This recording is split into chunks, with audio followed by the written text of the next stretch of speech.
Hello friends, আজকে যে ধানের কথা বলবো তোমাদেরকে, বীরভূম রামপুরহাটে যাওয়ার পথে রাস্তার ধারে যে ধানটা চাষ হয়েছে বাংলায় এই প্রথমবার।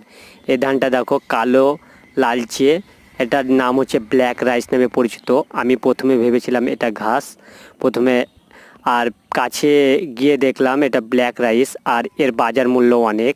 গাইস, আশেপাশের যে ধানগুলো চাষ হয়েছে তার মাঝে এই ধানটা, আর খুবই সুন্দর দেখতে। এটা নিউক্লিয়াস অ্যান্টি অক্সিজেনে ভরা, আর এটা ক্যান্সার মুক্ত, সুগার ফ্রি।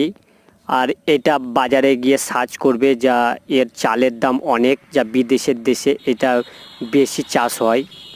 আর বাংলায় এই প্রথমবার এক চাষি এই ধানটা নিয়ে এসেছে, যা বীরভূমের রামপুরহাটের আন্ডারে যে গ্রাম আছে সেই গ্রামে এটা চাষ হয়েছে। গাইস, খুবই সুন্দর দেখতে। আর এটা যে যাদের সুগার বা এই ভাতটা ভাত খেলে পারে চালটার যে যা ক্যান্সার মুক্ত।